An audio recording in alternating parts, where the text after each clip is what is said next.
Magandang araw po. Narito na po ang magiging lagay ng panahon ngayong araw ng Martes, October 15, 2024.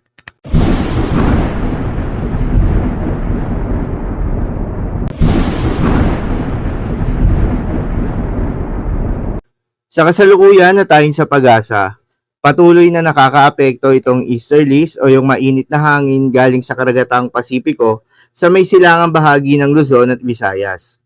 Dahil dito, asahan yung maulap na kalangitan na may kalat-kalat na mga pagulan at thunderstorms.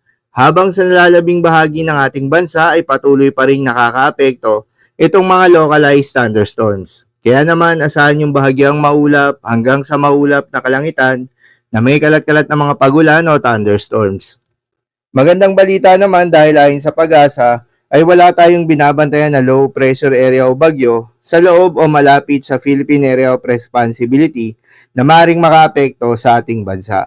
Dahil nga sa epekto nitong easterlies, asahan ngayong araw ng Martes sa Isabela, Aurora at Quezon ang maulap na kalangitan na may kalat-kalat na mga pagulan at thunderstorms. Posible ang mga pagbaha o pagguho ng lupa dahil sa katamtaman hanggang sa kung minsan ay malakas na pagulan. Habang sa Metro Manila, nalalabing bahagi ng Luzon at Eastern Visayas ay asahan naman yung bahagyang maulap hanggang sa maulap na kalangitan na may kalat-kalat na mga pagulan o thunderstorms. Dulot pa rin yan ng easterlies. Posible rin ang mga pagbaha o pagguho ng lupa during severe thunderstorms. Habang sa nalalabing bahagi pa ng ating bansa ay asahan rin yung bahagyang maulap hanggang sa maulap na kalangitan na may kalat-kalat na mga pagulan o thunderstorms.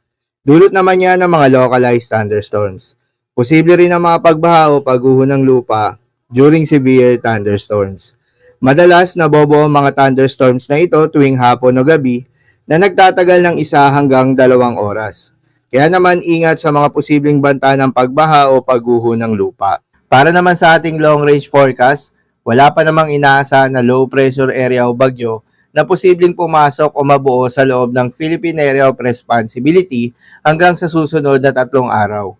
Ngunit pinaghahanda pa rin tayo dahil ayon nga sa datos ng pag-asa, 2 o 3 bagyo ang posibleng mabuo o pumasok ng Philippine Area of Responsibility ngayong buwan ng Oktubre.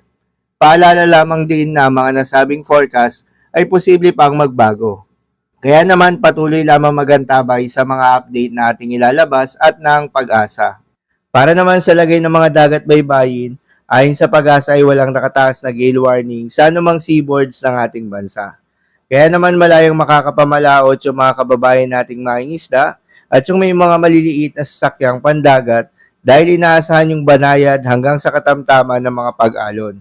Ngunit iba yung pag-iingat pa rin, lalo na kung meron tayong offshore thunderstorms activity, asahan pa rin yung tsansa ng malalakas na hangin at kaakibat nito ang bahagyang pagtaas ng mga alon. So yun lamang po para sa lagay ng panahon ngayong araw ng Martes. Keep safe everyone.